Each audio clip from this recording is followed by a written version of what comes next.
Então, graças e paz, irmãos. Hoje nós estamos começando a nossa nona aula do módulo Escatologia, e hoje a gente vai falar um pouquinho sobre o milênio de uma forma literal, o milênio conforme ele está escrito. Então, eu quero compartilhar com você agora a apostila. Deixa eu pegar ela aqui para compartilhar com vocês, só para que você consiga se situar. Nós estamos, na sua apostila, nós estamos na página sobre milênio. Então, deixa eu abrir ela aqui grandona, só para você poder se situar. Na aula passada, nós demos uma olhada nesse panorama, né? Então, passando muito rápido, depois da tribulação, em seguida, o final da tribulação é marcado com a batalha do Armagedon. O Senhor vem, é a segunda vinda do Senhor em glória. Ele vai vir reinar, vamos dizer assim, né? Vir primeiro para a batalha, mas em seguida para ocupar o seu trono, para reinar em Jerusalém. Nessa batalha, ele dá vitória para o povo de Israel, que estava sofrendo um cerco, e as pessoas morrem apodrecendo com o poder da palavra do Senhor, a espada que sai da sua boca, né? O poder da palavra do Senhor. Aqueles homens que estavam ali naquela batalha cercando Israel são mortos. A Bíblia diz que os olhos e as línguas apodrecem na própria órbita, e as aves dos céus ali vão comer desses cadáveres. Jesus, então, dando a vitória na batalha do Armagedon, ele também prende Satanás por 1000 anos e envia o falso profeta e o anticristo, os homens, o homem falso profeta e o anticristo, para a condenação do lago de fogo. Eles inauguram o Geena, né? Ou Lago de Fogo em português. Eles inauguram. Hoje não tem ninguém nesse lugar. E então o Senhor, em seguida da batalha do Armagedon, faz a separação dos bodes e das ovelhas, colocando as ovelhas à sua direita e os bodes à sua esquerda, e ali ele convida as ovelhas a entrarem no milênio, a entrarem nesse reino milenar junto com o Senhor, né? Um reino maravilhoso, de paz verdadeira, da glória do Senhor, onde ele vai conduzir, né, com equidade e justiça todo o mundo, toda a terra, e todos os bodes, infelizmente, são mortos. Não infelizmente no contexto de que não merecem, merecem, mas nós também somos salvos pela graça, não merecemos a vida eterna, né? Então, por isso usei o termo infelizmente. São homens, né? São pessoas ali, mas são pessoas incrédulas, são pessoas rebeldes ao Senhor, que são ali mortas pelo Senhor no início do Armagedon. Minha esposa está trazendo aqui um café com leite, água, obrigado, minha esposa. E então, somente os salvos entram no milênio. Quem são esses? São os que passaram vivos pela tribulação, passaram vivos pela batalha de Armagedon, eram crentes, né? Se estiveram, melhor dizendo, nesse período, mas eles não estavam nessa batalha. Deixa eu corrigir isso, né? Porque essa batalha são incrédulos, impulsionados aí pelo anticristo, falso profeta, impulsionados por Satanás, que vão vir para essa batalha. Mas esses crentes da tribulação passam vivos e estão aqui na separação do bode das ovelhas. Do lado direito do Senhor são ovelhas e entram no milênio. Quem mais entra no milênio? Todos aqueles, né, os salvos, que foram arrebatados antes da tribulação, estavam com o Senhor lá no terceiro céu. Eles descem com o Senhor e virá o Senhor com todos os seus santos, a Bíblia diz, e passam então a reinarem com o Senhor por 1000 anos. Durante esse período todo, Satanás está preso. Satanás é solto, reúne o povo de Gog e Magog, vem para essa suposta terceira batalha, porque não acontece uma batalha, só eles de novo vêm para montar um cerco, e o Senhor, então, novamente, com o poder da sua palavra, agora com outro milagre, derramando fogo do céu, dos céus, os consome, destruindo esse povo de Gog e Magog, e então o Senhor ordena a segunda ressurreição dos mortos, que é a ressurreição de todos os incrédulos, desde Caim até esse dia aqui, para se apresentarem diante do Senhor no GTB, para cada um ser julgado segundo as suas obras. Não haverá salvação, é o julgamento dos incrédulos, ou seja, para condenação, já foram declarados condenados e não por não crerem no Senhor Jesus Cristo, estão aguardando lá no lugar de tormento, que a gente já estudou nesse módulo, e vão ressuscitar na segunda ressurreição para serem julgados, cada um segundo suas obras, para que haja mais rigor ou menos rigor aí no que tange a sua condenação eterna. Então, desce a Nova Jerusalém, a cidade santa, e inicia-se então a eternidade futura. Nós estamos falando desta página aqui do milênio e nós estamos aqui, ó, na letrinha J. A terra será restaurada, né? Então, nós temos várias referências bíblicas aqui, nós vamos ler algumas delas, nós não vamos ler todas elas, tá bom? Então, eu vou abrir com você a Bíblia Sagrada aqui, espera um pouquinho. Abrir a Bíblia. A primeira referência citada aí na sua apostila é Isaías 51. Isaías 51, versículo 3. Isaías 51,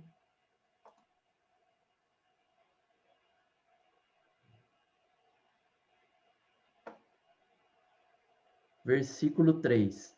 Deixa eu falar um pouquinho dessa terra restaurada. Nós estamos destruindo a terra, né? Nós, seres humanos, poluindo, desmatando, não é uma ênfase no desmatamento do Brasil isso, tá bom? Não tem esse posicionamento político, não tem nada a ver com isso. Estou falando de algo que aconteceu ao longo da história da humanidade, dos séculos, dos milênios, e destruindo as riquezas, destruindo com tudo.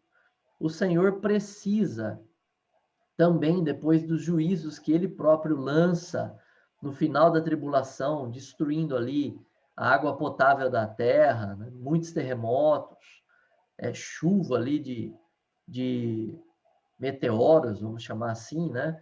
Um calor extremamente escaldante que teve no final da tribulação, isso gerou muitos problemas na Terra, então o milênio, ele também se inicia com uma restauração da Terra. O Senhor transforma, a Bíblia diz, as montanhas em planícies, né? Os montes serão aplanados, a Bíblia diz, e os vales acidentados, eles são nivelados, de uma forma que a Terra vai ser muito mais produtiva do que já é, né? Imagine tudo que a gente produz aqui no Brasil, né, alimentando o mundo com tantos grãos. Deixa eu beber um golinho de água.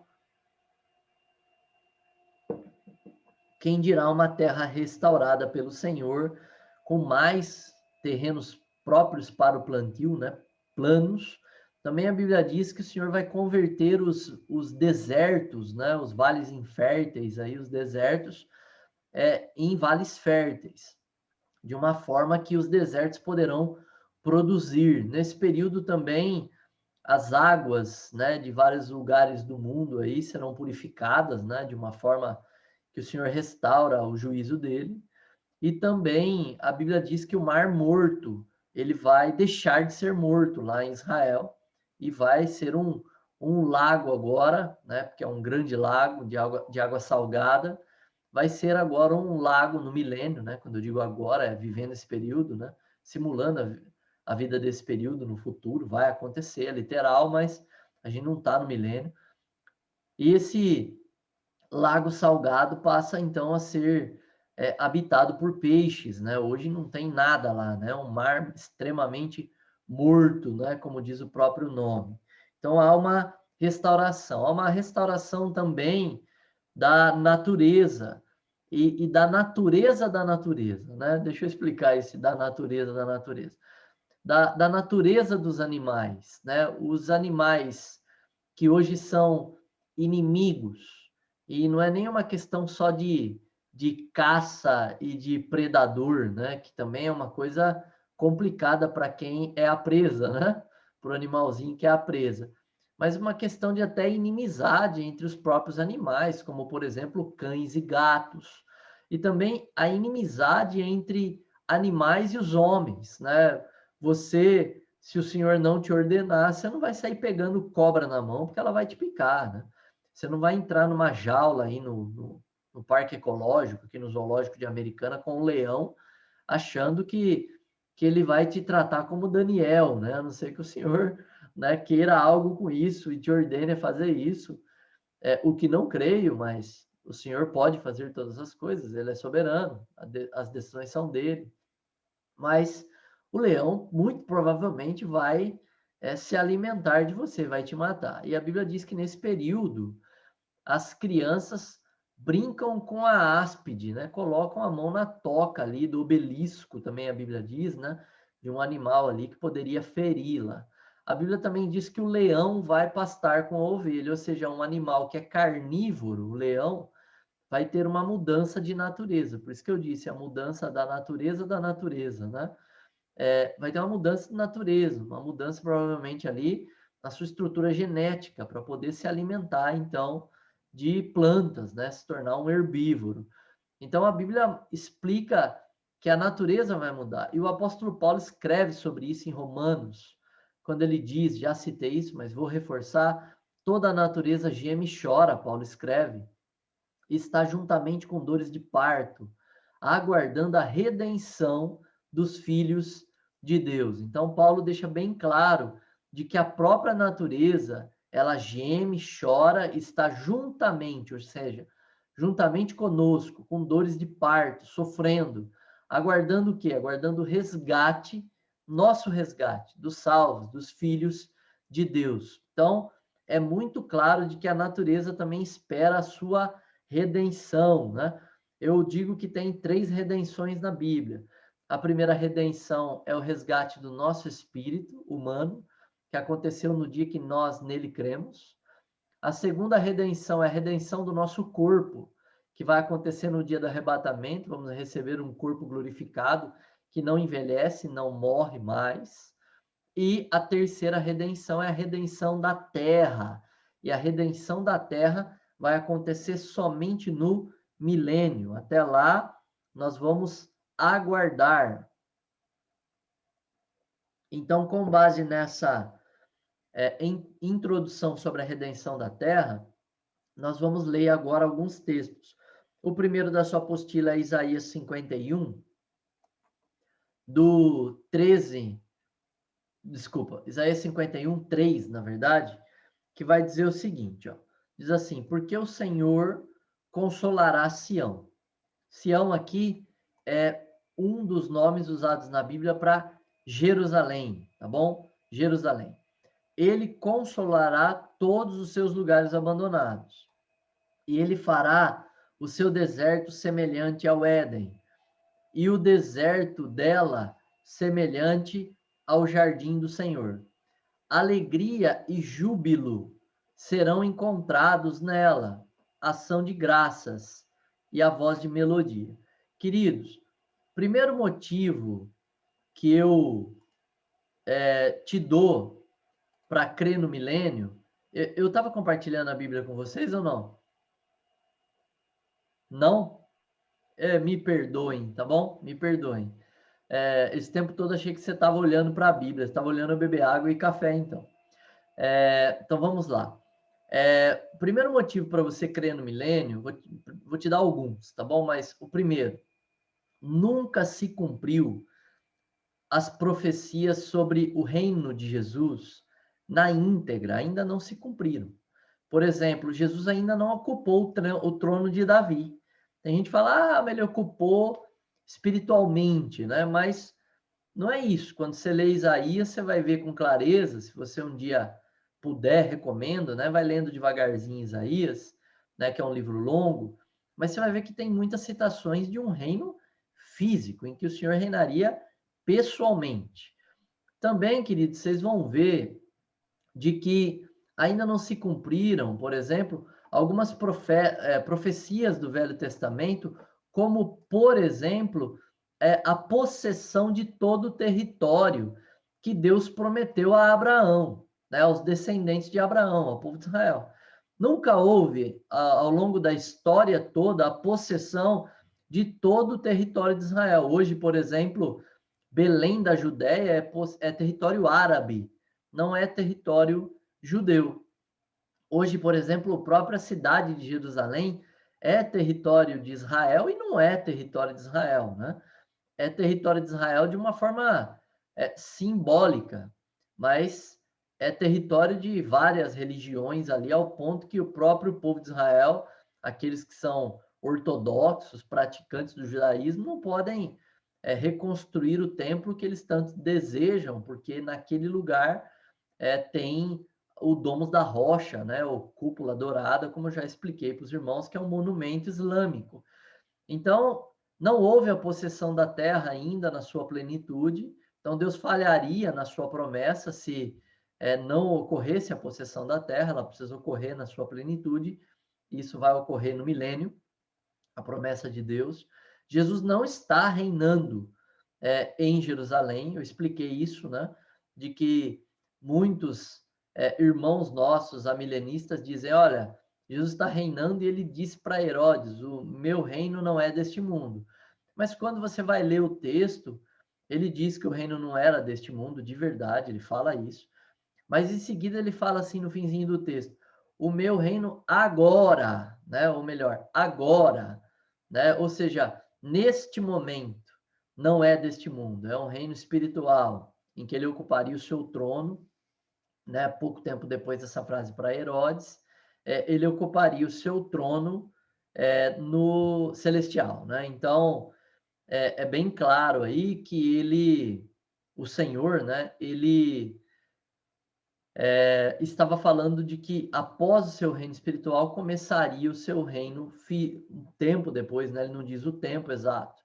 Também quando os discípulos, já falei isso, vou reforçar, os discípulos encontram com o Senhor após a ressurreição, eles tinham esperança do Senhor reinar fisicamente, eles tinham esse entendimento. Todo o povo de Israel tinha esse entendimento, né? Os crentes ali, os crentes na Bíblia, né? Os crentes na Torá, nesta época. E aí o Senhor olha para eles e diz: não vos compete saber os tempos eternos, ou seja, aquilo, o plano de Deus não é revelado para vocês, vocês não têm que saber agora, né? Isso não compete a vocês, a data. Mas Jesus não disse para eles que estavam equivocados ou explicou para eles outra coisa, pelo contrário, o Senhor acabou confirmando o seu reino físico e milenar com base nessa frase: não vos compete saber os tempos eternos. Ou seja, ele disse: vai ter um tempo, né, em que vai ocorrer, eu interpreto assim o texto, que vai ocorrer o meu milênio, né, o meu reinado, mas eu não vou falar para vocês agora, isso não compete a vocês agora, não vou contar agora para vocês, tá bom? Então, sim, só para reforçar um pouquinho aquilo que a gente conversou na aula passada. Agora a gente vai lá, deixa eu compartilhar a Bíblia de verdade, né? Voltar aqui. A gente leu esse texto, tá bom? Eu pensei que estava compartilhando a Bíblia com você, ó. Esse aqui, ó. Porque o Senhor consolará Sião, ele consolará todos os seus lugares abandonados, e ele fará o seu deserto semelhante ao Éden, e o deserto dela semelhante ao jardim do Senhor. Alegria e júbilo serão encontradas nela, ação de graças e a voz da melodia. Ou seja, o povo ali feliz, contente, o Senhor prometendo esse regozijo aí para o povo de Israel. Agora eu vou dar um pulinho, eu vou lá para Isaías 35, 1 e 2. Diz assim: o ermo e o lugar solitário serão alegres para eles, e o deserto se regozijará e florescerá como a rosa. Ele florescerá abundantemente, regozijará com alegria e canto. A glória do Líbano será dada a ele, a excelência do Carmelo e Saron. Eles verão a glória do Senhor e a excelência de nosso Deus, do nosso Deus. Então, bem claramente aqui falando de uma restauração, de um deserto voltando a ficar produtivo, né, ou ficando produtivo. Agora a gente vai para o capítulo 43 de Isaías.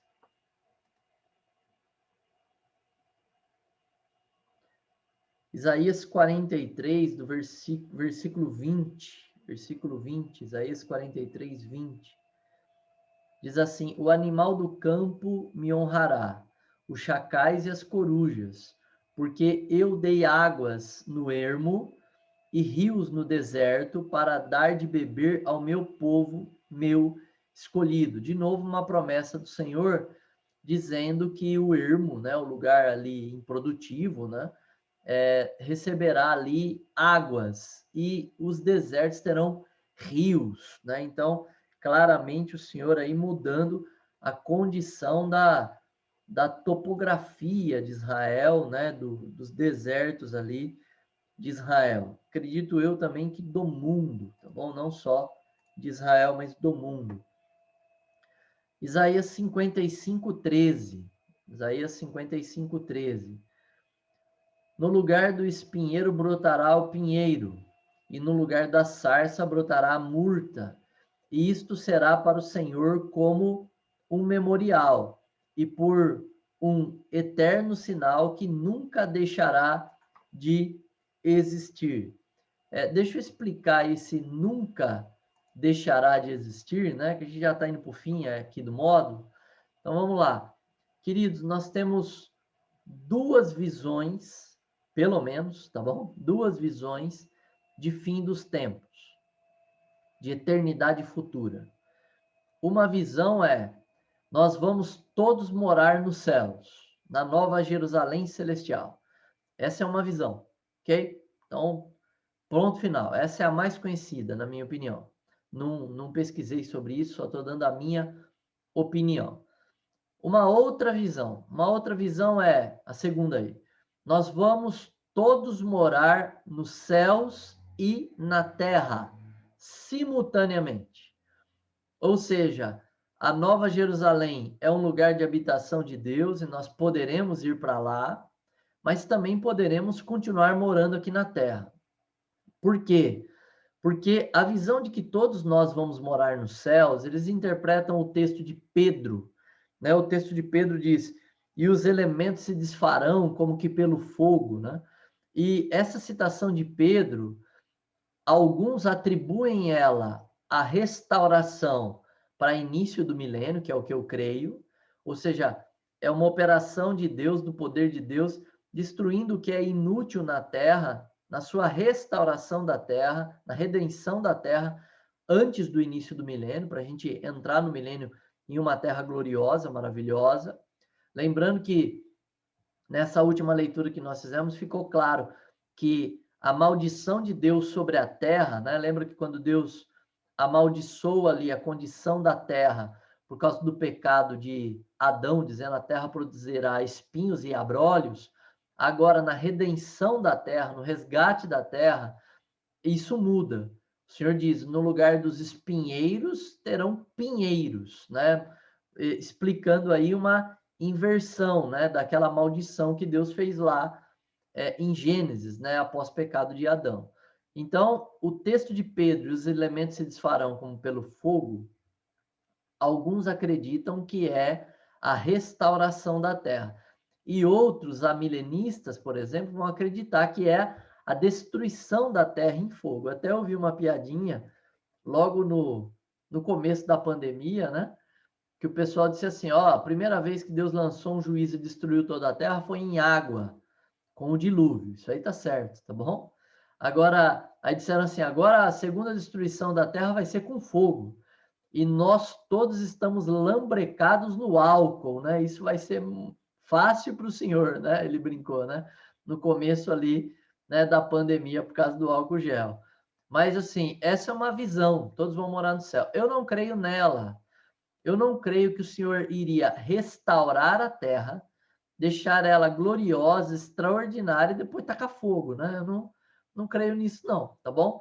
Eu até lembro do Coronel Eliseu que ele dizia assim: você acha que alguém vai pegar um Fusquinha velho, reformar esse Fusquinha velho, deixar ele lindo e, por fim, jogar gasolina e tacar fogo, né? Ele usava a ilustração do Fusquinha velho. Então, a gente entende, nós dispensacionalistas, parte de nós dispensacionalistas, de que poderemos sim morar tanto na terra quanto estar com o Senhor, visitá-lo, estar com ele nos céus. Lembrando que nosso corpo glorificado não tem mais as limitações de espaço e tempo que temos agora com esse corpo mortal, né? Jesus passou paredes, Jesus saía daqui, ia para colar, né? Então, não tem mais essas limitações físicas, né, de espaço e tempo aí que a gente vive hoje, né? Não existe isso com o corpo glorificado, né? A gente consegue aí, a gente conseguirá um deslocamento muito diferente do deslocamento que nós temos hoje. Isso é estranho, né? É complicado para a nossa mente humana, mas é muito claro aí na Bíblia Sagrada, como entendo a Bíblia Sagrada de uma forma, de uma leitura mais simples e literal. A Bíblia diz que as nações da terra, durante o milênio e também na eternidade, levarão ao Senhor a sua glória, né? Ou seja, vão adorar ao Senhor, vão glorificar o Senhor. Se tem nações na terra, é porque existe a terra, né? Ela não foi extinta, ela não foi consumida aí pelo fogo, tá bom? Então vamos voltar lá para a leitura bíblica. Nós estávamos lendo Isaías, né? Vamos continuar a ler Isaías. Deixa eu abrir a Bíblia aqui. Nós vamos ler Isaías. A gente leu o capítulo 5:5, então agora é 11.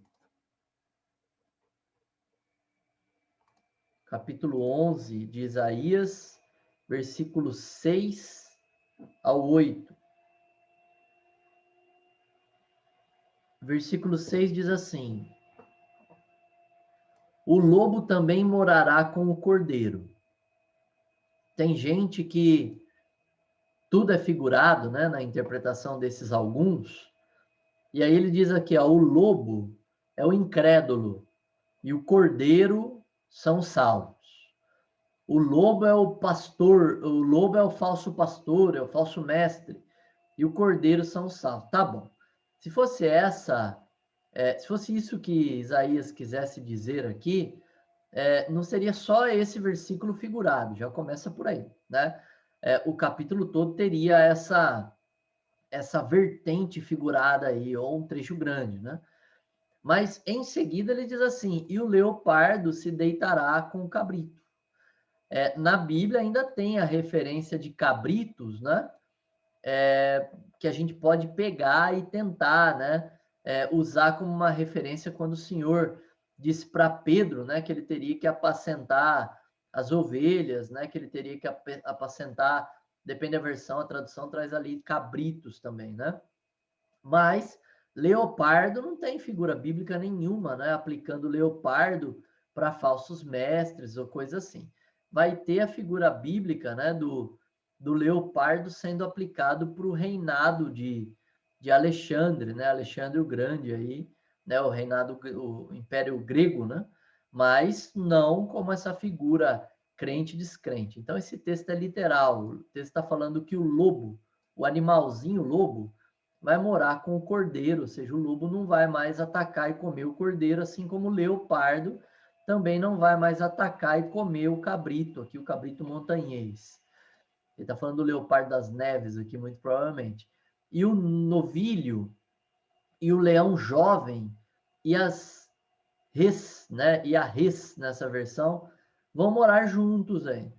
E um menino pequeno os conduzirá, ou seja, uma criança vai brincar com o leão, né? Uma criança com novilho, tranquilo, né?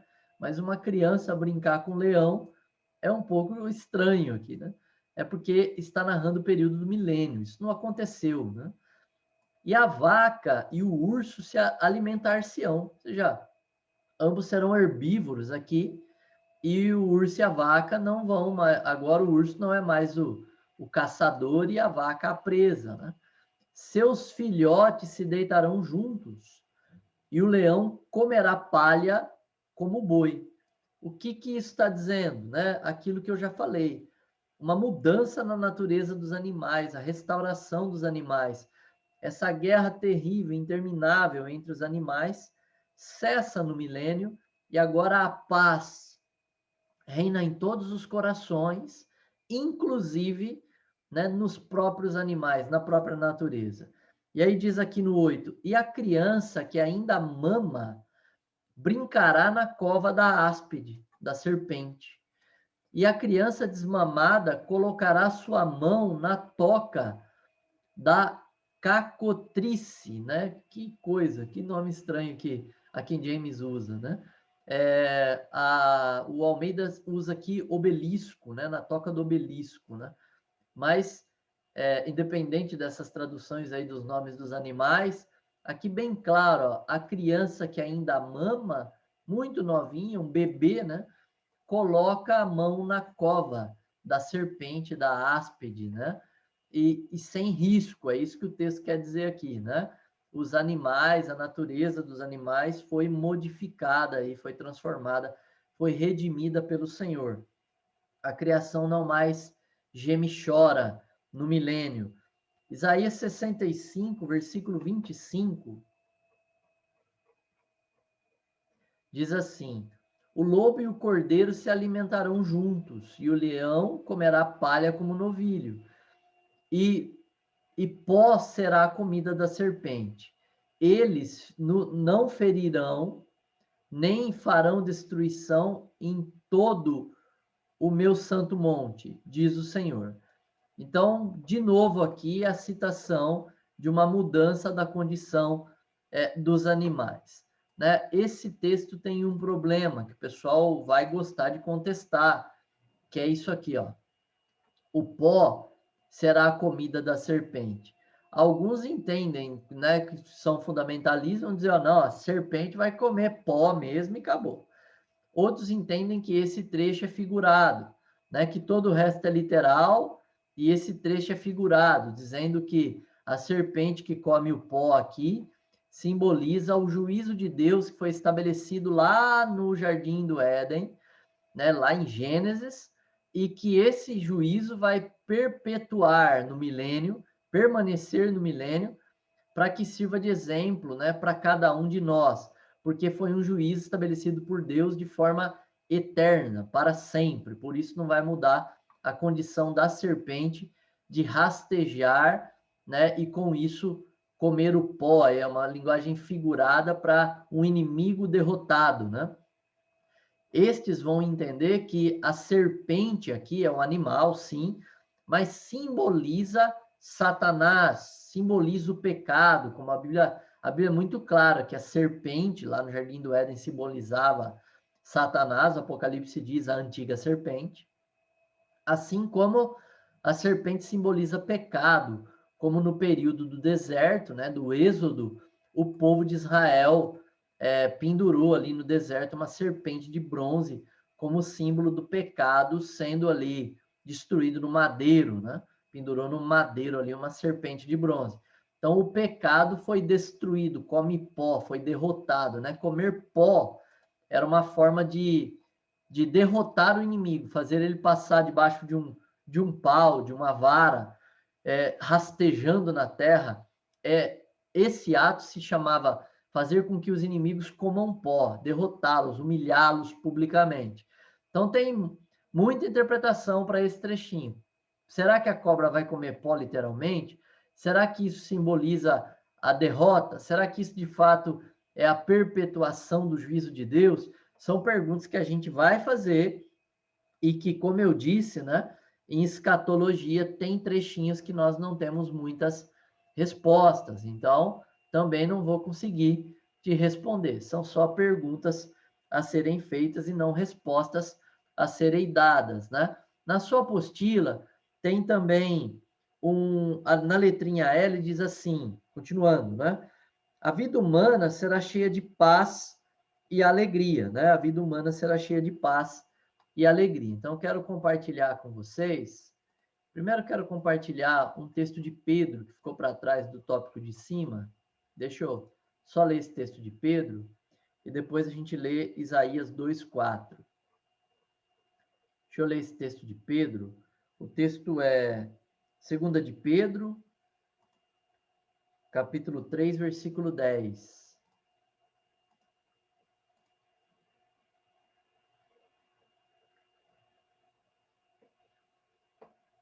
diz assim, é o texto que eu citei para os irmãos, né, que tem duas interpretações aí. A interpretação que Deus vai destruir toda a terra e desfazer tudo, ou a restauração de tudo. Mas o dia do Senhor virá como ladrão de noite. Lembra, queridos, que o dia do Senhor é um período bíblico e não um dia específico, né? É um período bíblico que começa com a sua vinda, né, ou ascensão, muitos vão dizer ascensão, outros vão dizer vinda, e termina, né, com o juízo final, o grande e terrível dia do Senhor. Então é um período. E aqui Pedro está dizendo, o dia do Senhor virá como ladrão, de repente, no qual os céus passarão com grande estrondo, e os elementos hão de derreter com calor intenso, e a terra e as obras que nela há se queimarão. Então, alguns entendem que aqui a destruição da terra, de uma forma completa, né, que é a segunda, o juízo de Deus sobre a terra, e outros entendem que aqui é a restauração da terra. Esse texto aqui também dá ênfase, ó, a esse assunto. Mas os céus e a terra, que existem agora, pela mesma palavra, estão reservados para o fogo, até o dia do juízo e da perdição dos homens ímpios. Então, o pessoal também vai entender que o reservados pelo fogo aqui, né, é a destruição, mas note que Pedro diz, até o dia do juízo, né? Então, se fosse destruir, seria depois do juízo final, mas eu não creio nisso, né? Porque, olha o versículo 8, mas amados, não ignoreis uma coisa, que um dia para o Senhor é como 1000 anos, e 1000 anos é como um dia, né? É um período longo aí que o Senhor está tratando com a humanidade, e ele está falando aqui dos ignorantes que ficam dizendo que Deus está tardando a sua vinda, né? De que o Senhor não vai vir, ou que está tardando. Olha o versículo 9. O Senhor não é tardio a respeito de sua promessa, ainda que alguns homens a tenham por tardia, mas é longânimo para conosco, não querendo que nenhum se perca, senão que todos cheguem ao arrependimento. E aí ele cita o 10 que nós já lemos, ok? Então faltou, eu citei esse texto, mas não lemos esse texto, então acho importante lermos. Então a vida humana será cheia de paz e alegria. Isaías, vamos lá para o profeta Isaías, novamente, capítulo 2. Note que as maiores bases que eu estou lendo, né, tem texto de Miqueias na sua apostila, Oséias, né, Zacarias. Estou lendo Isaías porque a gente chama Isaías de mini-bíblia, né, dizendo que ele tem um contexto todo aí suficiente, né, para a gente compreender todo o Velho Testamento, né, e as promessas de Deus aí. Isaías 2:4 diz assim: E ele julgará entre as nações e repreenderá muitos povos, e eles converterão suas espadas em lâminas de arado e as suas lanças em foices. Note isso, eu já falei sobre isso, mas deixa eu dar uma ênfase, né? Primeiro, o texto começa dizendo que ele julgará entre as nações e repreenderá muitos povos, né? Eu entendo que essa citação inicial está falando da separação dos bodes e das ovelhas. Em seguida, como só entram os salvos no milênio, qual é a atitude dos salvos? Eles não querem mais guerra. Eles não querem mais se manter preparados para a guerra, que é o símbolo de espadas aqui. O que eles fazem? Eles pegam as espadas, a linguagem está dizendo, ó, aquilo que antes era instrumento de guerra, agora são instrumentos de agricultura, são arados. O oposto do convite de Joel. Quando Joel convida as nações para a batalha do Armagedon, ele diz: transformem os vossos arados em espadas e venham. Ou seja, convida para a batalha contra o Senhor, venham enfrentar o Senhor. Aqui no início do milênio, após a batalha do Armagedon, o inverso acontece, ou seja, inicia-se um período de grande paz, onde os instrumentos de guerra, espadas aqui citadas, não são mais necessários, pelo contrário, eles se tornam instrumentos de agricultura, arado e foices. Nação não erguerá mais espada contra a nação. Queridos, a gente está no milênio, como alguns argumentam, né? Eu pergunto. Então, se a gente está no milênio, como alguns argumentam, é um desejo de paz que tem reinado nas nações e não tem mais nação sendo levantada contra a nação? Né? Um tempo atrás foi feita uma pesquisa e de todas as nações do mundo, eu não sei precisar quantas são, mas são quase 200, né? Apenas 10 ou 15 não estavam envolvidas com algum problema de guerra ou enfrentamento, né? Ou conflitos. 10 ou 15. O restante todas estavam envolvidas em conflito e a Síria foi tido como o país envolvido em maior frequência de conflitos e conflitos severos. Então, sem dúvidas, Isaías está falando de um momento futuro aqui, onde nação não erguerá mais espada contra nação, nem aprenderão mais a guerrear. É um período de grande paz, né? A humanidade será cheia aí de paz e de alegria. Letrinha M da sua apostila diz assim: haverá longevidade na terra, né? O pessoal vai viver muito. Ainda no profeta Isaías, no capítulo de número 65,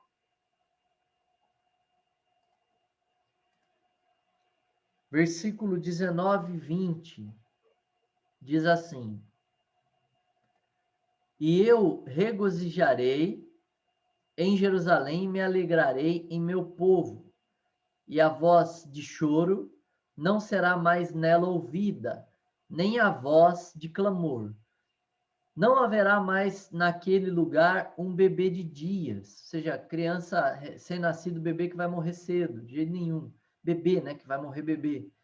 Nem um homem velho que não tenha completado seus dias. Ou seja, as pessoas vão viver e viver bem e bastante.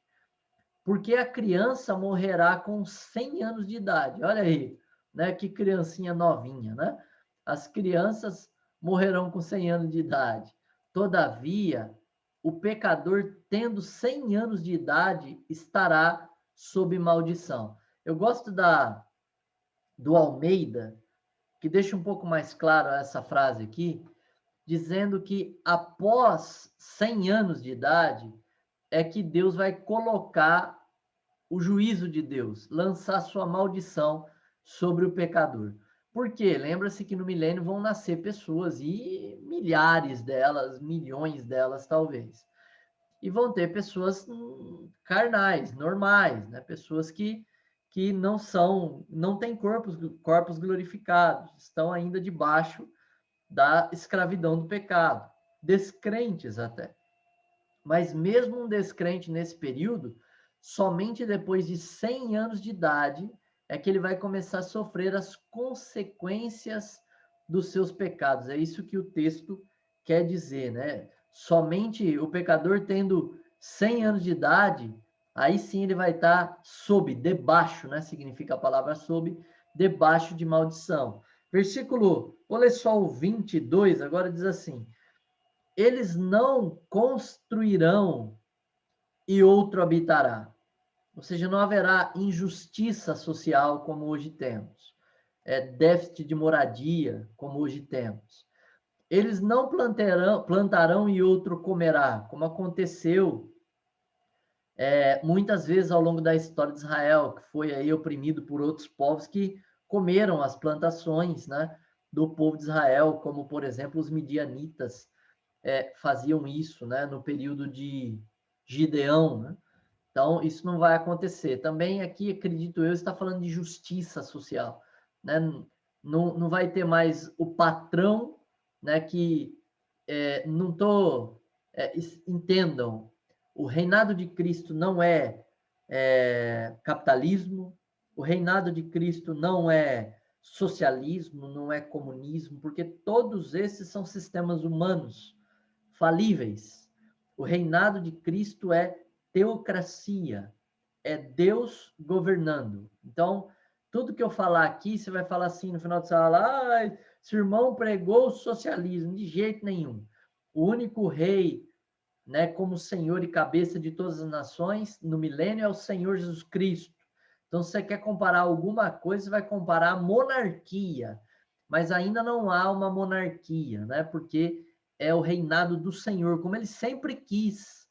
Lembra lá no período de Samuel, que Samuel se sentiu rejeitado e que seus filhos rejeitados quando o povo pediu um rei. E o Senhor diz: não estão rejeitando a você nem os seus filhos, Samuel. Estão rejeitando a mim, porque ele queria governar sobre o povo e ter esse sistema, né, sobre o povo de Israel, a teocracia, Deus no poder ali. Então, nesse momento não haverá injustiça social, né? Tudo terá equidade, tudo será justo, né? Todos trabalharão, todos comerão, todos terão onde morar, tudo será de forma justa. Isso não significa que não vai ter hierarquia, claramente vai ter hierarquia, porque o Senhor vai reinar sobre todos, e também a Bíblia é muito clara dizendo que nós, os santos, né, aqueles que o Senhor determinar, reinarão com ele, né? Também terão ali uma função de liderança. Porque como os dias de uma árvore são os dias do meu povo, ou seja, viverão como árvores, né? No Almeida diz assim mesmo, viverão como árvores. Tem árvores que vivem 300 anos, né? Eu citei 100 anos, né? Mas tem árvores que depois fui ver, tem árvores que vivem um período muito maior que 100 anos. E o meu eleito desfrutará longamente do trabalho de suas mãos. Nesse período, né, por causa de ser um período de restauração, a maldição do trabalho não vai existir. Lembra que a maldição do trabalho veio sobre Adão: com o suor do teu rosto comerás o pão e a terra soltará espinhos, produzirá espinhos e abrolhos. Nesse período, no milênio, isso cessa. Então, o trabalho vai ser muito produtivo, o trabalho vai ser muito frutífero, vai ser excelente aí o trabalho. Haverá muita longevidade, vamos dar mais ênfase para isso. Opa, isso nós acabamos de ler, letrinha N agora. O milênio terminará com a batalha de Gog e Magog. Vamos para lá, então. Deixa eu ler aqui, tem uma referência em Isaías. Referência em Isaías, Isaías 26, 10. Permita que favor seja demonstrado ao perverso, contudo ele não aprenderá justiça. Na terra da justiça ele portar-se-á injustamente e não contemplará a majestade do Senhor. Note, o profeta Isaías está dizendo assim: permita que favor seja demonstrado ao perverso. É um momento no milênio em que mesmo o incrédulo ele vai ali comer da terra. Hoje ele já come, né? Ainda o apóstolo Paulo escreve em Atos, dizendo que é um ato de bondade, da expressão da bondade de Deus, dar comida e chuva aos incrédulos, né? Chover sobre o telhado do justo e do injusto, a Bíblia também diz. Contudo, mesmo vivendo na terra da justiça, ele não vai aprender a justiça. Ele vai se portar injustamente, mesmo no período de extrema justiça, paz, de um governo santo, perfeito, maravilhoso. Ele vendo toda a glória do Senhor, ele não vai contemplar a glória do Senhor. Então vamos lá para Apocalipse agora. Apocalipse, capítulo 20. Lembrando, queridos, que a gente está lendo versículos bem isoladamente, porque eu entendo que esse módulo escatologia, apesar de ter aí 9, 10 aulas, né? Nona aula hoje, ele é muito ainda superficial, tá bom? Porque a missão do curso é te dar uma boa visão de escatologia, uma boa noção de escatologia, para que quando você leia a Bíblia, você consiga contemplar mais sobre escatologia e compreender a Bíblia na dispensação correta, de uma forma alinhada com a palavra de Deus, sem se confundir, entendendo que promessa para o milênio é promessa para hoje, né? Essa é a missão do curso. Mas quando você retomar a sua leitura bíblica, né? Depois desse módulo completo, você vai encontrar muitas passagens escatológicas que você vai compreender com clareza. Apocalipse 20, do versículo 7 em diante, 7 ao 10, diz assim: E quando completaram-se os 1000 anos, Satanás será solto de sua prisão e sairá para enganar as nações que estão nos 4 cantos da terra, Gog e Magog. Lembrem que eu falei que esse povo de Gog e Magog, a Bíblia não explica quem são, tá bom? O que a gente sabe é que são incrédulos, que vão ser enganados aí pelo diabo. Mas quem são, se são um povo específico, eu não acredito, primeiro, que é um povo específico, porque se fosse um povo específico, não estaria aí nos 4 cantos da terra, como a Bíblia diz. Né? Não acredito também que são 2 povos, porque, repito, estão nos 4 cantos da terra. Mas já vi muita argumentação sobre quem são. A Bíblia não diz. Então a gente não gasta tempo com aquilo que a Bíblia não diz. Para as ajuntar em batalha, cujo número é como a areia do mar. Note, queridos, mesmo depois de um milênio maravilhoso do reino de Jesus, um número como a areia do mar, ou seja, uma multidão enorme de incrédulos, vão se unir a Satanás após a soltura de Satanás no fim do milênio. E eles subiram sobre a largura da terra. Por que no passado aqui de novo, né? É porque João está tendo a visão disso, tá bom?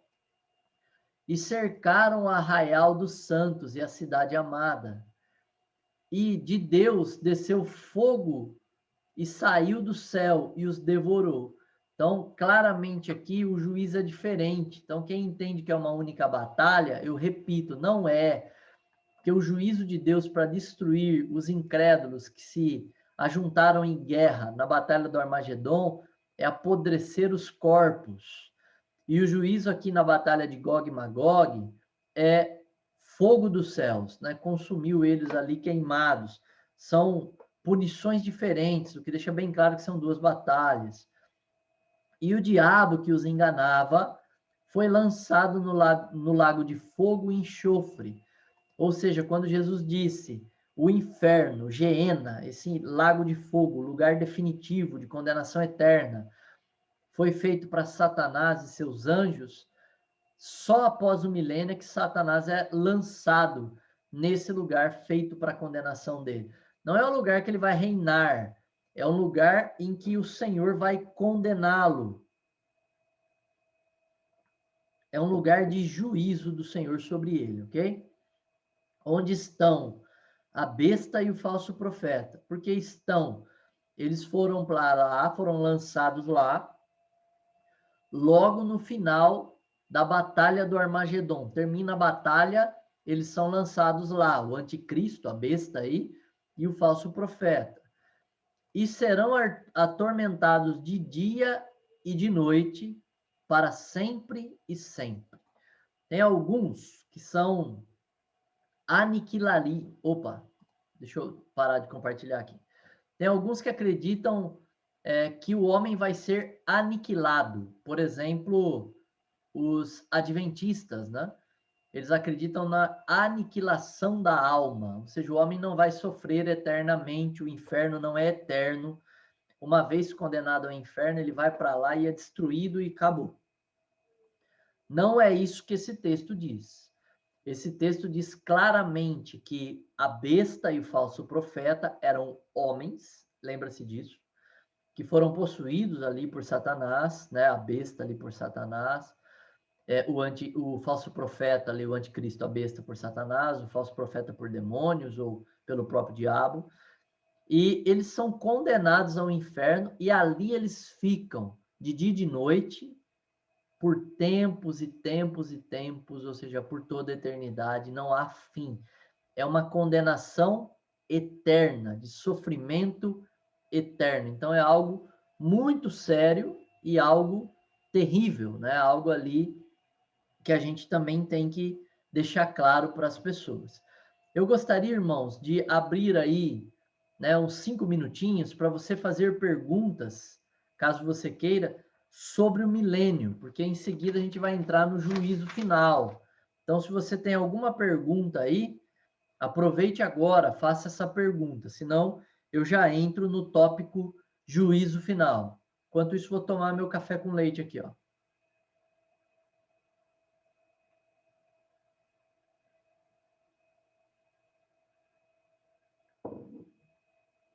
Ninguém quer perguntar nada sobre milênio agora? Professor, Pode falar, irmã Patrícia. aqui quando fala de Gog, em Ezequiel fala sobre Gog, a derrota de Gog. Tem alguma relação com Gog e Magog ou não? Então, minha irmã, é o que eu disse para a irmã. Não dá para a gente afirmar quem são, né, esses povos aí, ou quem é esse povo de Gog e Magog. Não dá para saber. A relação da palavra Gog tem relação com Ezequiel, mas querendo dizer que é um povo maldito, mas não quer dizer que é o mesmo povo. Ezequiel ficou lá atrás, né? Não dá para ser o mesmo povo, esse povo e essa batalha, né? Que nem é uma batalha, é uma reunião, um ajuntamento para a batalha, mas não tem a batalha. É um povo que são malditos também, são malignos também, assim como a referência lá de Ezequiel. Mas não dá para a gente saber quem são. É porque assim, a Bíblia também usa um outro termo para falar de povo maldito, Belial. Então, você vai encontrar no Velho Testamento, principalmente na versão Almeida, a citação: esses eram filhos de Belial, né? Que quer dizer isso? Belial, se você for pesquisar, você vai ver que significa imprestável, maldito. Então não quer dizer que aqueles homens eram filhos de alguém chamado Belial, né? Ou descendente, sei lá, de alguém Belial, chamado Belial. Não. Significa que estes homens eram filhos do diabo, eram malditos, eram imprestáveis, assim como esse pessoal de Gog e Magog. Agora, quem são, não dá para a gente ter. Dá para a gente especular, mas eu acho que é uma perda de tempo enorme, porque a gente não chega em lugar nenhum. Sim. Amém? Amém. Mais algum irmão quer fazer alguma pergunta? Aproveite agora ou cale-se até você decidir perguntar. Irmão Marcelo, Pode perguntar, irmão Denis. no milênio, os demônios também vão estar presos com Satanás? Boa pergunta. A Bíblia não diz, né? Também é outra coisa que a Bíblia não diz, né? Aí também a gente vai especular, né? Eu acredito que sim. Eu acredito que sim. Aí você diz, mas como é que tem pecado se não tem o diabo? O homem, por natureza, é pecador. Isso a gente já aprendeu, né? Não precisa ter a tentação do diabo para o homem ser mau. Ele é mau por natureza desde o pecado de Adão. Então, eu acredito que sim. Mas a Bíblia não fala dos demônios. A Bíblia cita Satanás sendo preso, né? Mas não cita os demônios sendo presos, né? Não cita que eles são presos, né? Então a gente não pode afirmar que sim e também não pode, né, afirmar que não. É um silêncio bíblico aí. A minha opinião mas deixar bem claro, é a minha opinião, né? É que sim, que todos são presos aí juntamente com Satanás, mas na narrativa bíblica não fica claro não. Ok? Eles não estão com o falso profeta? Não são lançados no Lago de Fogo. Né? Lembrando que a prisão de Satanás é no fim da Batalha do Armagedon. Então é bem claro que ele fica preso durante o milênio. Né? Os únicos que são lançados no Lago de Fogo é Satanás desculpa, corrijo, é o falso profeta e o anticristo. Satanás é lançado no Lago de Fogo só depois do milênio. Aí sim eu acredito que também os anjos são lançados. Mas também não é citado, né? Não é citado também que são lançados. Mas Jesus falou que esse era o juízo deles, né? Satanás e seus anjos, é o juízo deles. Então eles foram lançados, serão lançados, mas no texto não diz. No texto você vai ler e não vai dizer, aqui os demônios foram lançados. Não diz isso também. Ok? A gente entende e crê que sim, porque o Senhor disse. Ele falou, esse lugar, o inferno, Geena, o lago de fogo, foi criado para Satanás e seus anjos. Então a gente crê que não só Satanás foi lançado, mas também os anjos caídos. Então, também a gente pode crer que não só Satanás foi preso, mas também os anjos caídos, ok? Mas é uma interpretação, né? Ou até uma opinião, e não uma afirmação bíblica. Como eu disse, tem vários mistérios aí que a Bíblia não comenta em escatologia. Amém. Ok? Então, agora eu vou entrar com os irmãos no juízo final. Na sua apostila, é a penúltima página, né? O juízo final. Deixa eu compartilhar aqui a apostila com você. A gente vai para ela. Então, a gente está entrando aqui no juízo final, né? Tem até essa ilustração do GTB aqui, do Grande Trono Branco. Então, o juízo final trata-se do grande e terrível dia do julgamento final. E a gente vai ler esse texto de Apocalipse, né? Eu vou dar uma lidinha aqui na apostila, a gente vai lendo as referências depois. Nesse período, Jesus é o grande juiz. A missão atual, hoje, a missão atual do Senhor e principal de Jesus, agora, nesse momento, é salvar o homem. Quem? Seus eleitos, aqueles que hão de crer. Mas ele tem o direito de julgar, né? A Bíblia é muito clara de que Deus o constituiu como um juiz. Ele pode julgar. O dia já foi estabelecido por Deus. Então, nesse texto de Atos, nós vamos ver isso, né? Que foi estabelecido já, esse dia do juízo final já foi estabelecido por Deus no seu plano eterno. Ocorrerá a segunda ressurreição dos mortos. Experimentarão a vergonha e o desprezo eterno, né? Daniel cita isso e seguido com outros textos também. Já estavam condenados por não crerem em Jesus. Não constavam no livro da vida, né? Então, isso é muito claro. Hoje, quem não crê em Jesus já está condenado. O juízo final tem por missão estabelecer a pena da condenação eterna, né? E o rigor, e não a condenação em si. A condenação em si se dá por ser incrédulos, por não crerem em Cristo, morrerem sem crer em Cristo. Haverá graus diferentes de punição? Uma pergunta, né? A gente vai ver isso, examinar o texto. A morte é exterminada somente aqui, no juízo final, porque durante o milênio ainda haverá morte. Lembra que os homens viverão como árvores, mas morrerão. Jesus venceu o poder da morte, né? O poder do Hades aqui, o poder do mundo dos mortos, de prender a igreja, ou melhor, né? De prender a igreja não, mas de prender o crente, né?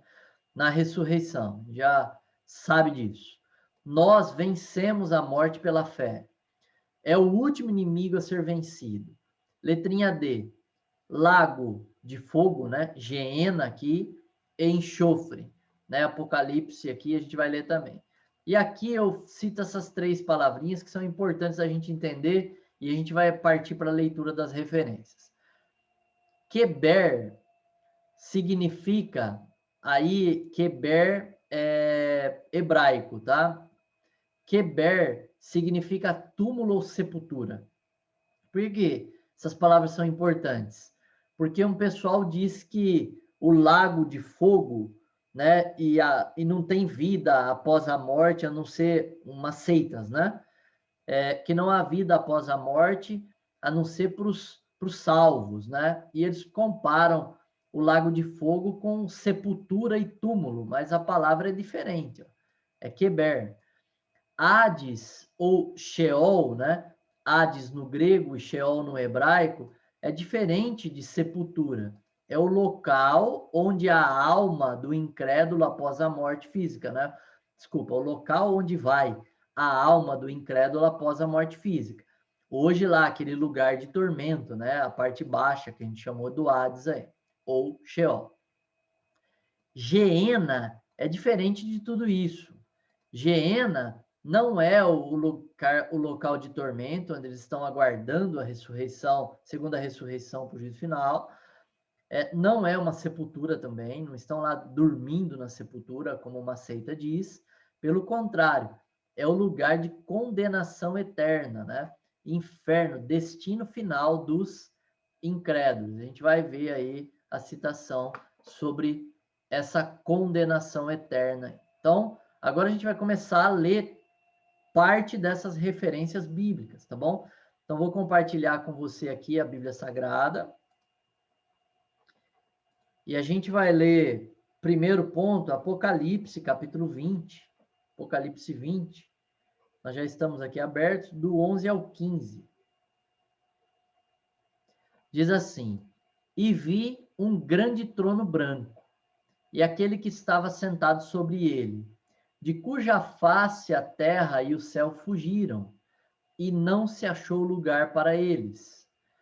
E vi os mortos, pequenos e grandes, em pé diante de Deus, e os livros, no plural, foram abertos, e outro livro foi aberto, que é o livro da vida.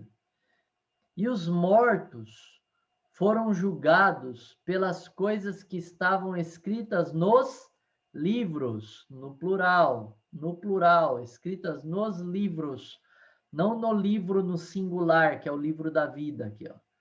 Esses mortos estavam sendo julgados por estes livros. Que são esses livros? De acordo com as suas obras. São as obras, como viveram estes incrédulos. E o mar entregou os mortos que nele havia. E a morte, o inferno, aqui inferno, no grego é Hades. E o Hades, o local de tormento, entregou, né, aqueles que lá estavam. A segunda ressurreição dos mortos aí. Entregaram os mortos que neles havia. A morte e o inferno, né? E eles foram julgados, cada um de acordo com as suas obras novamente. E a morte e o inferno foram lançados no lago de fogo, que é a destruição da morte, a destruição do poder do inferno, né? Da prisão ali do Hades, né? Do lugar de tormento. Esta é a segunda morte. E todo aquele que não foi encontrado escrito no livro da vida foi lançado no lago de fogo. Então, note que esta é a segunda morte, a gente já estudou isso durante o curso. Segunda morte aqui quer dizer a morte definitiva, né? A morte eterna, né? A condenação eterna, o estado eterno de condenação.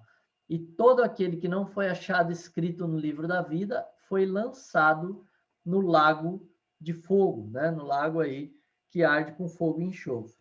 Então, voltando para a sua apostila, nós vamos agora ler Atos 17, né? Vou ler João 5, né? Que vai falar sobre o direito do Senhor, né? Ou melhor, o Senhor, né? Reinando aí,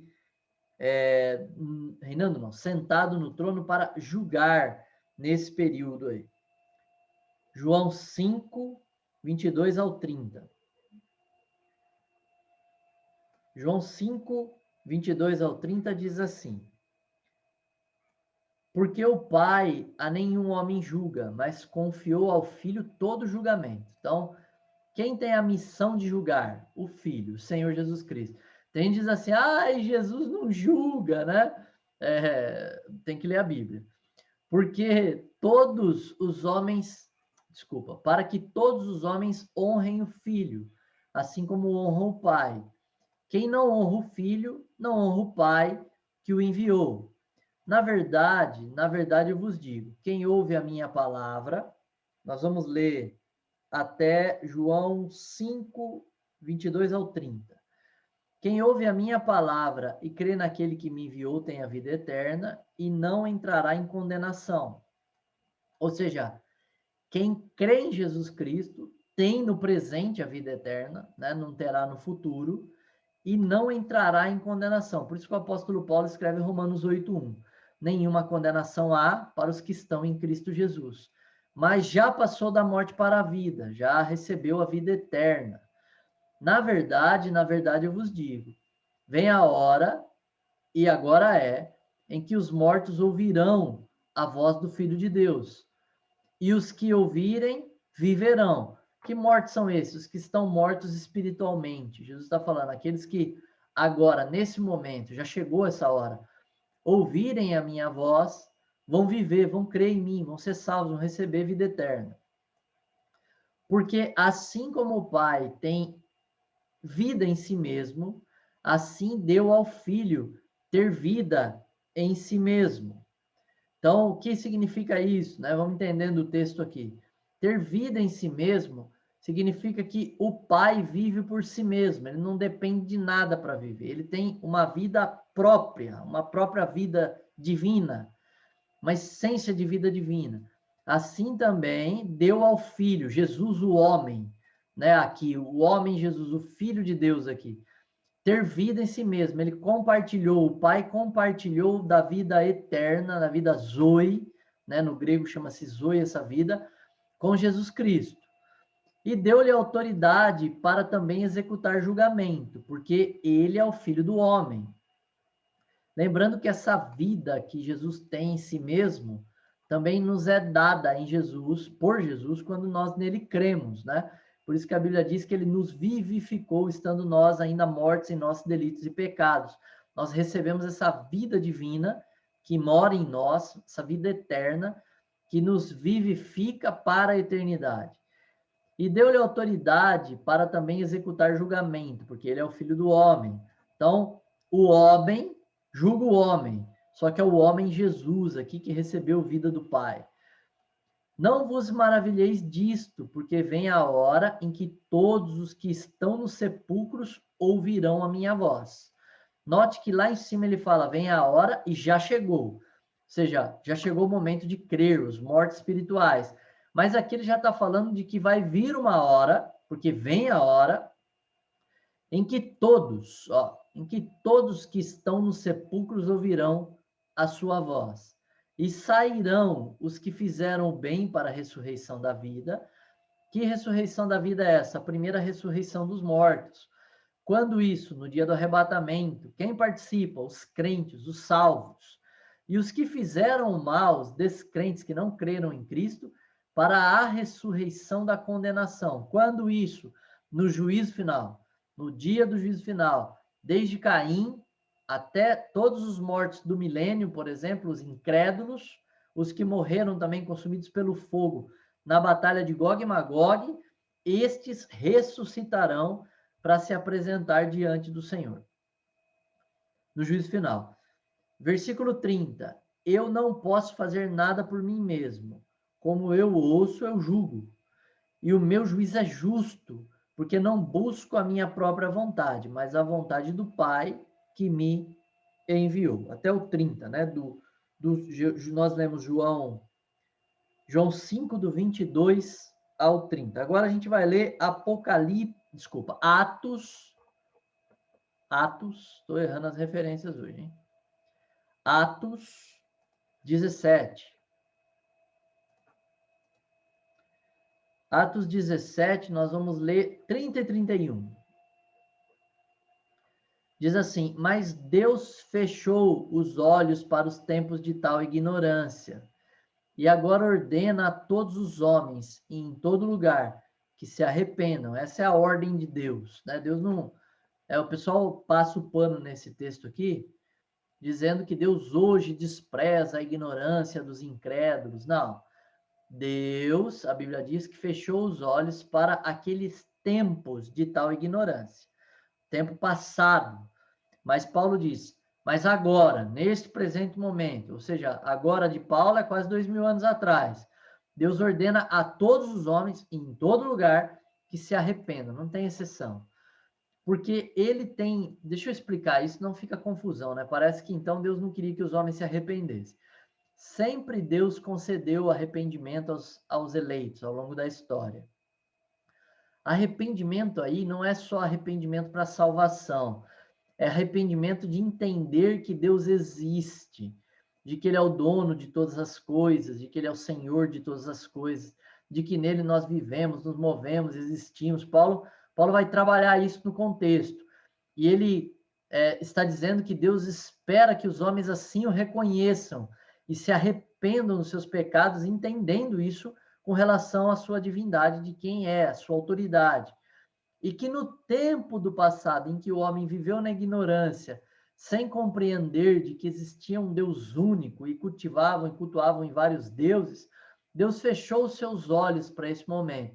Mas isso não significa que os homens eram salvos vivendo assim. Não, Deus sempre salvou pela graça por meio da fé, concedendo o dom do arrependimento dos pecados a todos aqueles que criam no seu nome, né? Concedendo fé para que esses homens criam. Durante todo o Velho Testamento foi assim. Mas agora, Paulo está dizendo, Deus não tolera mais nada disso.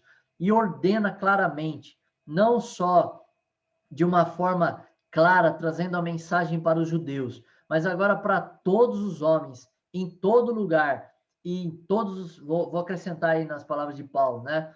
Parafraseando, em todos os lugares, os 4 cantos da terra, que os homens se arrependam. Versículo 31 diz, porque ele tem determinado um dia. Então, primeiro Paulo diz assim, ó, é necessário que todos vocês se arrependam. E no 31, porque ele tem determinado um dia em que há de julgar o mundo com justiça, não mais só os judeus, né, mas o mundo com justiça, por meio do homem que ele ordenou, Jesus, e disso deu certeza a todos os homens, ressuscitando dos mortos. Então fica bem claro aqui que é Jesus, porque Paulo fala, ó, o sinal de que o Senhor julgará todos os habitantes da terra é de que o Pai ressuscitou esse Jesus, né, o Senhor Jesus dos mortos. Agora a gente vai lá para Apocalipse 20.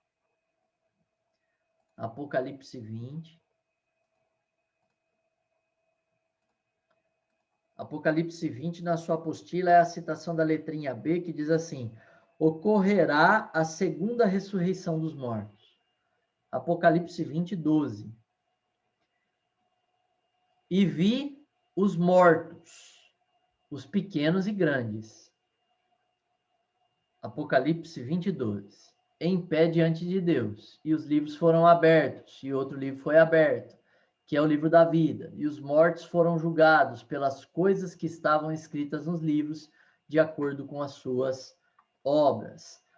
Lembrando que a Bíblia, em Apocalipse mesmo, chama de bem-aventurado aquele que participa da primeira ressurreição dos mortos.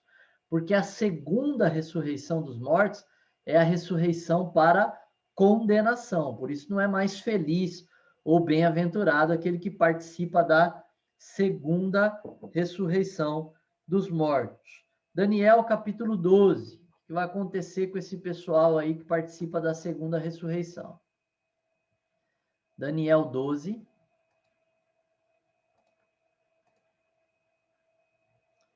12:2 diz assim, e muitos daqueles que dormem no pó da terra despertarão, alguns para a vida eterna e alguns para vergonha e desprezo eterno, não temporário, mas eterno, né? Então, alguns para a vida eterna e alguns para vergonha e desprezo eterno.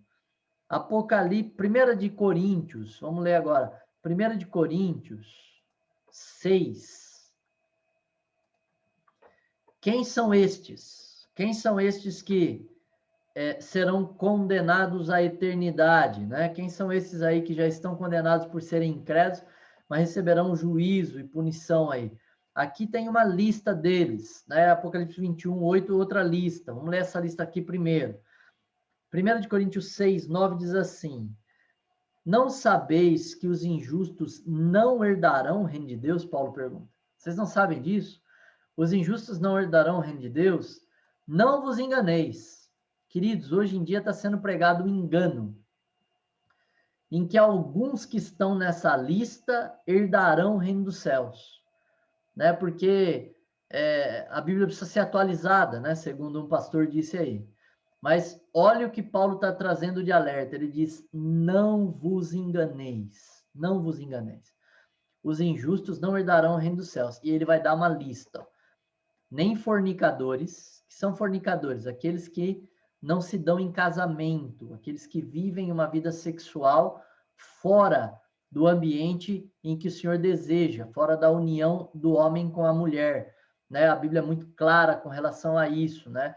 Deixará o homem seu pai e sua mãe, é o primeiro ato, e o segundo ato, e os dois se tornarão uma só carne, né? O homem e a mulher deixarão pai e mãe e se tornarão uma só carne, aí é o ato de se tornar uma só carne é o ato da união sexual, mas claramente aí deixando pai e mãe, né? Os fornicadores não fazem isso, nem os idólatras. E aqui fornicadores, né? Não tá tratando lá do adolescente na igreja que tem relação, né? Não é só isso, não. Fornicador aqui é todo aquele que não tem compromisso de casamento, né? E vive uma vida sexual profana. Nem os idólatras, né? Quem são os idólatras? Aqueles que creem em qualquer coisa que não seja o Senhor. Nem os adúlteros. Quem são os adúlteros? Aqui é muito claro, né? A palavra adúltero todo mundo conhece, né? Aqueles que vivem uma vida extraconjugal. Os fornicadores não assumiram compromisso de casamento. São aqueles jovens senhores, às vezes, ou jovens senhoras que vivem vida profana, sexual, tendo relações com diversas pessoas. Adúlteros não. Adúlteros são aqueles que estão dentro do ambiente de casamento, mas tem uma relação fora do casamento também, extraconjugal. Isso é chamado de adultério. Nem efeminados. Quem são os efeminados? São os homossexuais, né? Nem os abusadores, né, de si mesmo com os do sexo masculino, né? Aqui, né, depende a versão, né, ao invés de usar esse termo, nem os abusadores de si mesmo com os do sexo masculino, né, que a King James achou que isso ficaria claro, né? Mas assim, só para explicar, nem efeminados, essa frase toda aqui, ó, no Almeida, para não ter dúvidas, né? Aqui ele cita sexo masculino, né? Tudo mais.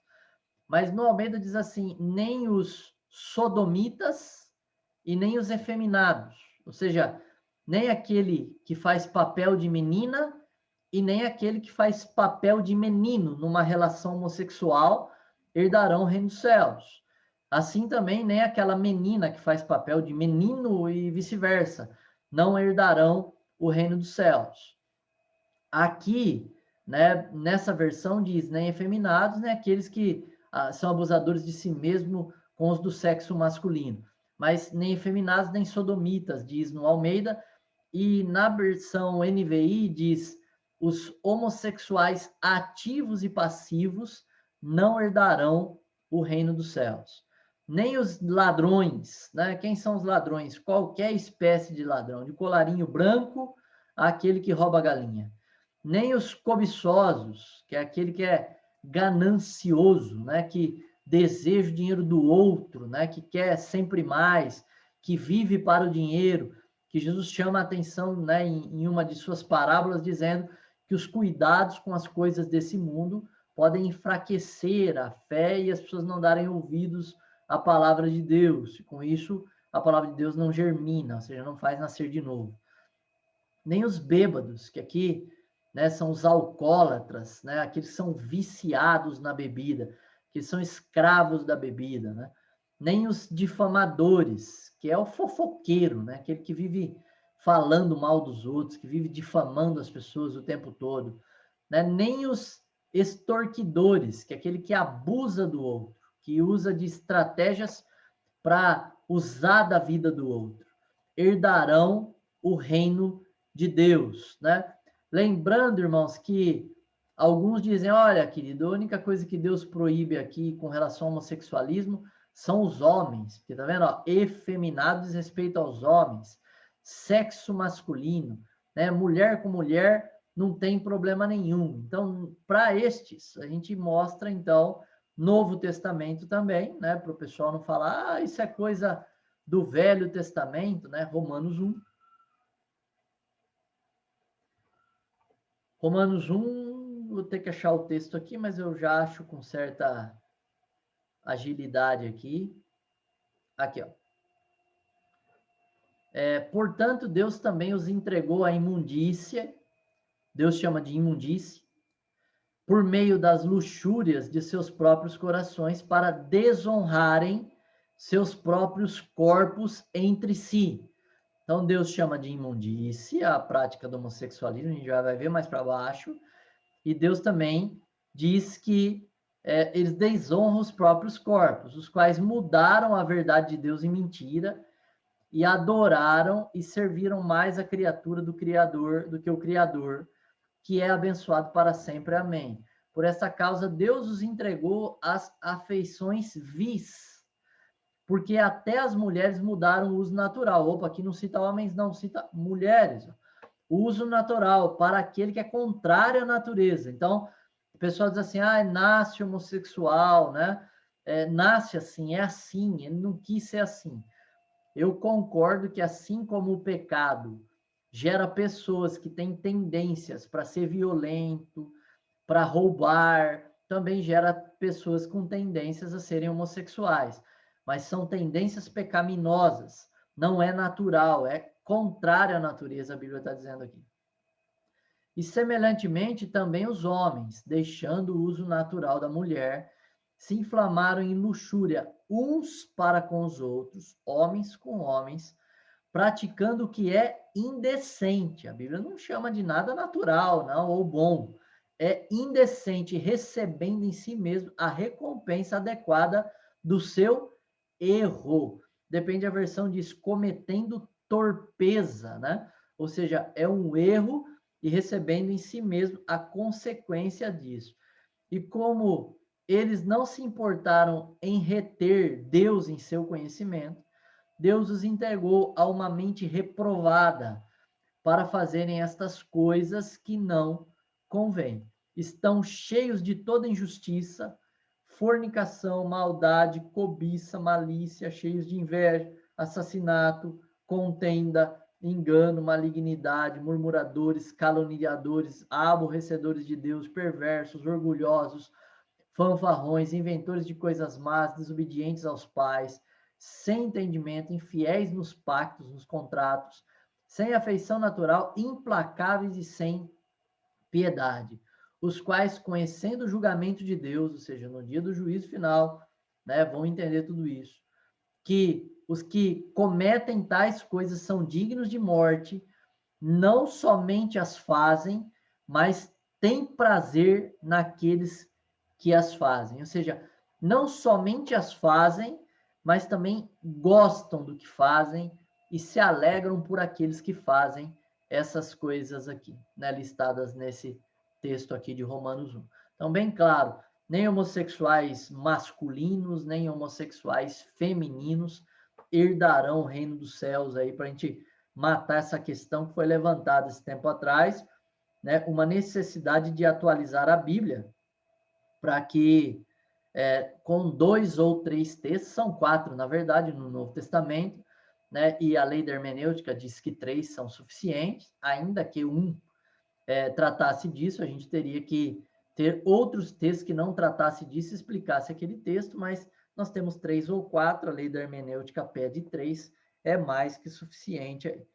Apocalipse capítulo 21, não temos que atualizar a Bíblia para a nossa condição humana de pecado. Pelo contrário, a Bíblia nos ordena o arrependimento, que é o que a gente está lendo e estudando aqui nessa aula. Apocalipse 21, 8.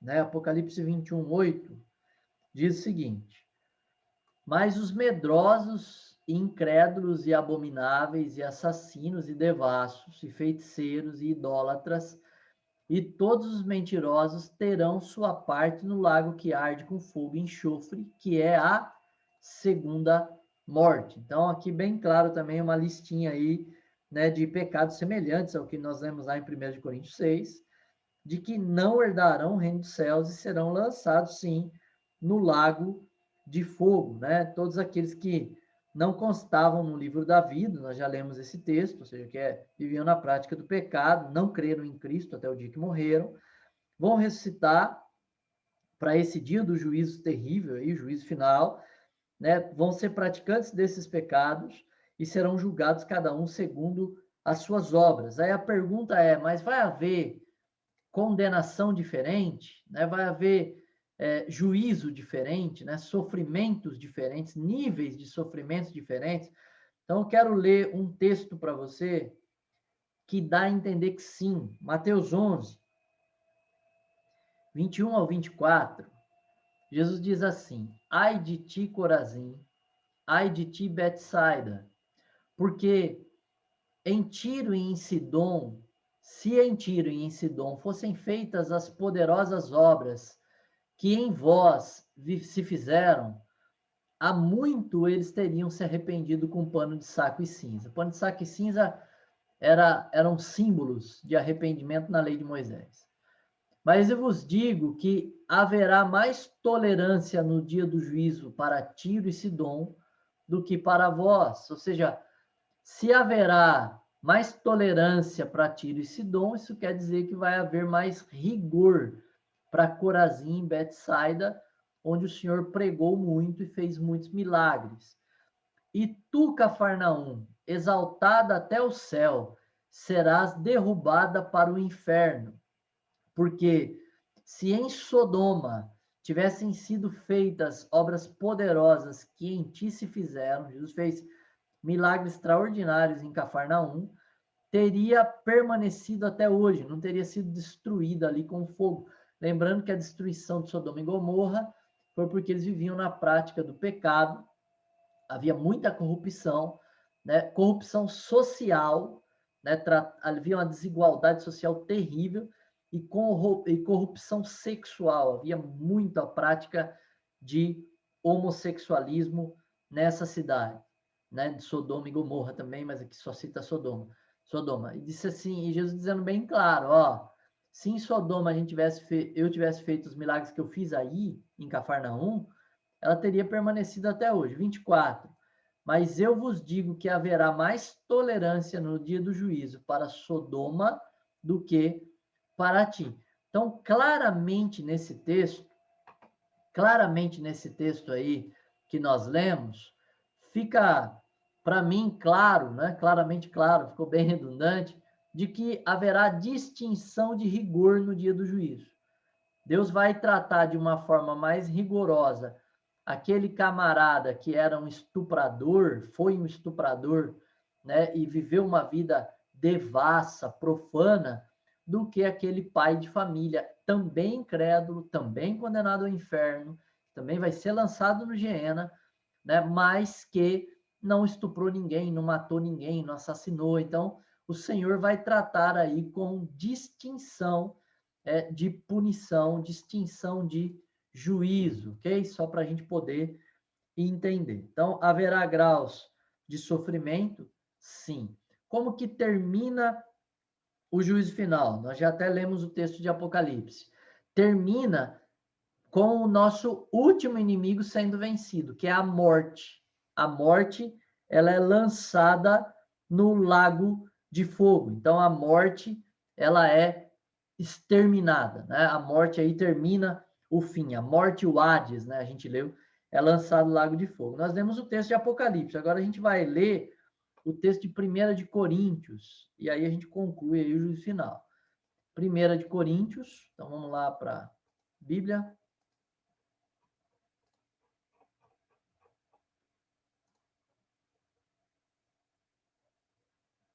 1 de Coríntios, capítulo 15,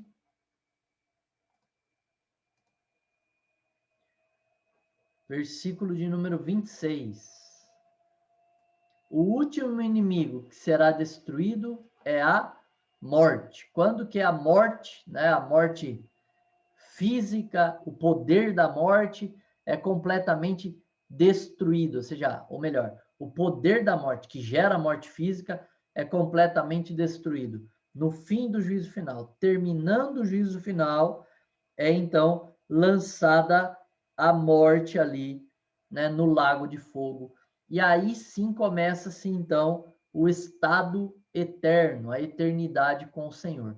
Não mais haverá morte, não mais haverá choro, não mais haverá sofrimento, não mais haverá pecado, acabou.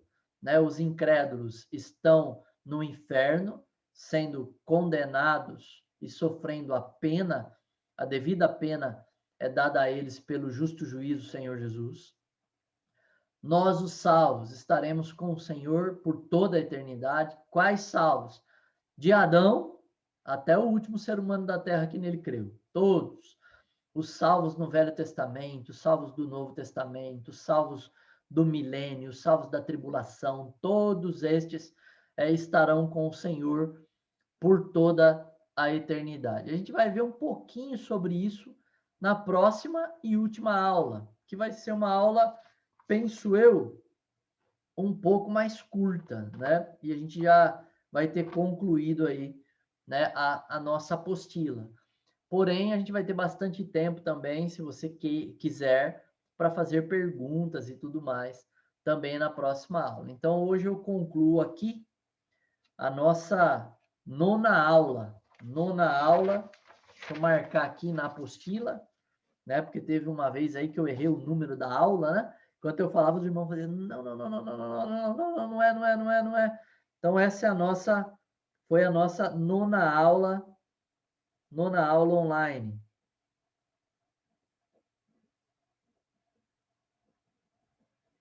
Então, Deus os abençoe e eu concluo aqui a gravação.